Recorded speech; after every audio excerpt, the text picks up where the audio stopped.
Hello, collective. Welcome back. I am going to ask for a clarification here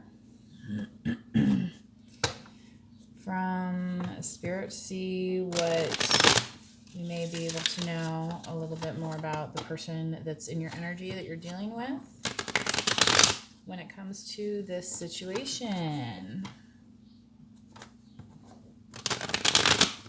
Is this somebody you know, collective? Is this somebody new that you don't know yet? Because, we meet new people every single day. Now, what do we have here, Spirit? Clarify for this collective, please. The Two of Cups in the root chakra.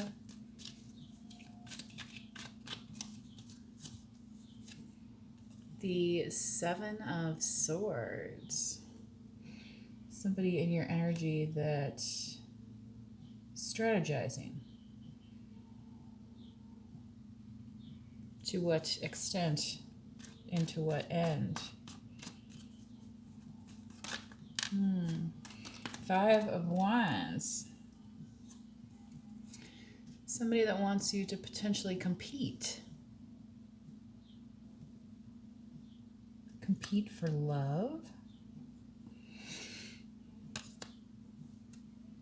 But we all know a Ten of Cups is a happy union. It's not the sourness of the Five of Swords.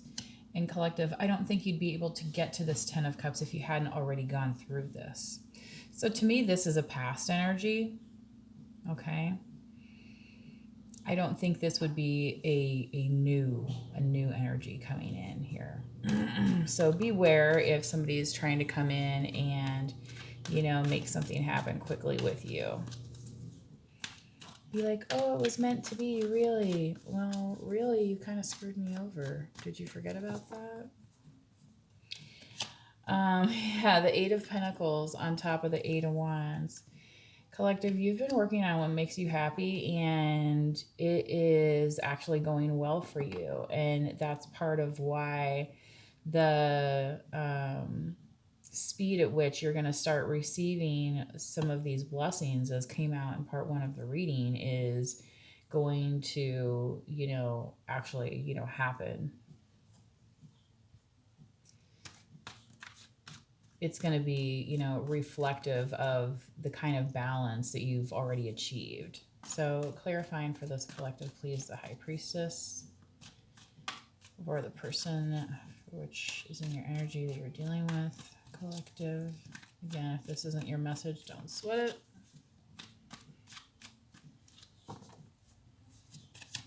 The Two of Swords. Ooh. Somebody would like you to make a decision, collective. And I feel like they're not exactly telling you the whole story so that you don't get all of the information required to make an intelligent decision. And that's why it's kind of stagnant here in the Two of Swords. And that's why, as I said in part one of the reading, I feel like there's somebody who kind of knows what's going on but's not speaking on it. And maybe it is because they see you as an Empress collective, and it's like, well, how am I going to get around this, right? So let's clarify here for the third eye and the collective.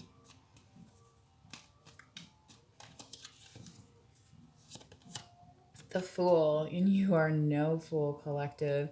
The only, it would be foolhardy to fool with the Empress, right? But somebody's trying to impress you for sure. So they're trying to say, hey, come here, take these steps with me. I'm gonna show you a good time. Well, Empress, only you know that. And if this is the same person throughout here, I would say hella nah. Okay, what else do we have here on this Ace of Pentacles? Definitely go back to your work here, and that's what's crowning you at this moment. And it's like you're going to be recognized for it too. Queen of Swords, Libra, Gemini, Aquarius. So the focus on your work here might make you seem kind of unapproachable, Um, collective, but I feel like it's just, you're able to sit in your accomplishment now, and it's almost like, Spirit's gonna like toss you this pentacle and you're gonna like ring it around the sword and be like, whoosh, yeah, I got it. You know what I mean? Like, it's almost like with a little wink and a smile saying, yeah, I'm sitting pretty right now, and I did it using my brain. Because the Queen of Swords is about intellect, she's about communication, navigating relationships without being over emotional and static, if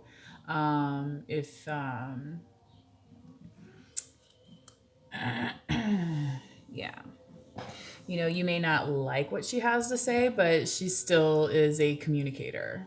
Okay.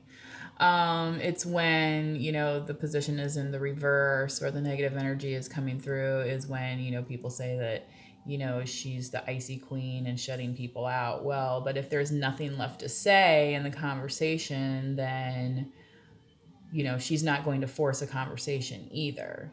She's not foolhardy in that manner. And without knowing everything of the situation, a queen is not going to make an ill informed decision, right? And she doesn't have to, especially if somebody that's coming to her is, kind of sneaky, So, because what you have going for you up here in the first read is a whole new story that doesn't involve any of this low vibrational energy that tried to kind of snake through here. Okay. So, I think I will finish with at least a animal oracle card, please, Spirit, for this collective.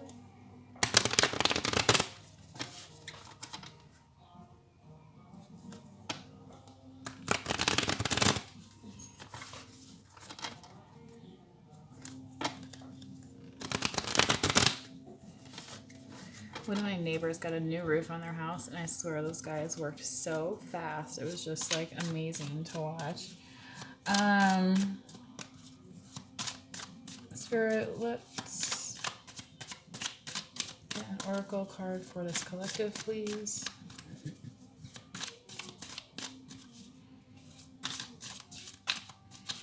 Regarding this person's energy and the collective. Yes. Dragon, supernatural. Wow, collective. Is this how your person sees you? This is, well, if you're watching a tarot reading, maybe they're like, yeah, they're a little out there. Um, you are the ancient wise sage. You can shapeshift at will. Mastery is your destiny. Rise with dignity. Okay. So you can see this dragon is sitting kind of like on top of the moon, but it's almost like a metal worked moon. So, maybe you are the dragon master here of, some type of craft. Maybe you make jewelry. Maybe you like to, take care of cars and, restore them or something. Um, so it's showing here, that your mastery is your destiny. So, maybe you're like out at a car show or something, and like you happen to meet somebody and they become like your new best friend or something. Like, things like that can happen all the time. So, don't get stuck in this lower vibrational stuff that happened, which, stuff happens, but that doesn't mean that belongs to you. So if you go back and watch the first part of the reading, it's literally one of the best readings I have ever done. So if you want to claim that reading, I would definitely go back and watch it. What else, Spirit, do we have here? But the focus definitely is on your work as well with the Eight of Pentacles.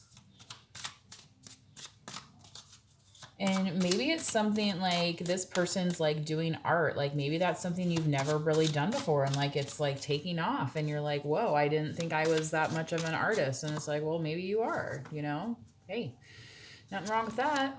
Fox, clever. See, you can shapeshift. Yes, you are clever. You are swift and smart. Solutions to problems are easily found. Always listen to your instincts. Resources surround you. Be open to romance. Well, look at that as we head into the fall, when we get into the fire and snuggle season. Yes? Okay. So, again, be open to opportunities, but like be open to the right opportunities, the smart opportunities. So this fool is one who's taking a leap out here in nature to say like, hey, I'm out here enjoying the day instead of being stuck inside, perhaps. And this Queen of Swords, she doesn't have to be alone, like she has a king, or something of that nature.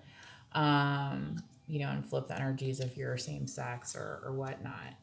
um but she's also clever, this Libra, Gemini, Aquarius, very, cerebral signs type stuff. And that's why, this pentacle, has come through in the first part of the reading as well. Okay. Because the universe here, resources surround you, the universe knows you can handle it. That's why they're giving you this pentacle.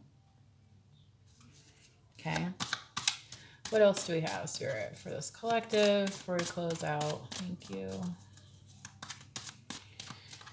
I have to make a phone call. I hate making phone calls. Does anybody else hate making phone calls these days? I don't know why. I just get like anxiety around it. So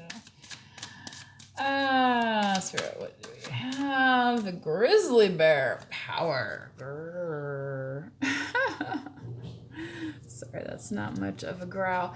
Anyways, holding the fish. I'm sure it's a salmon. Yes, right? Isn't that what bears like to eat? I am indestructible. I honor my intuition and go where it leads. Is it a trout? I don't know. Anyway, love and gentleness are my real strength. I never give up. I will succeed. Love and gentleness are my real strength. That's the thing, is that like a bear, especially like a mama bear, will protect her cubs, like at all costs. So, that's part of love and gentleness, fighting for something that she loves here. I am indestructible. And, something of that nature is, unconditional, right? I never give up. I will succeed. So tapping into your inner power here, that's going to bring you closer to this Eight of Pentacles, I feel like, than what you've been before. Okay. And part of that comes with appreciating who you are. And you're like, man, I am like this. Maybe you're somebody who gets like hangry, right? And you're like, and it's like, oh man, I'm a holy terror if I don't eat, right? Like, but that's just your body, claiming what you need. And that's, recognizing the power within it. You don't have to necessarily be ashamed of it, right? And maybe you're going to write a story about being hangry or something. And like, I don't know, anyway, just is good like that. All right. Thanks for joining me on this part 2 of the reading. And please subscribe, like, drop a comment if this resonates with you. Until next time, please manifest wisely. Bye-bye.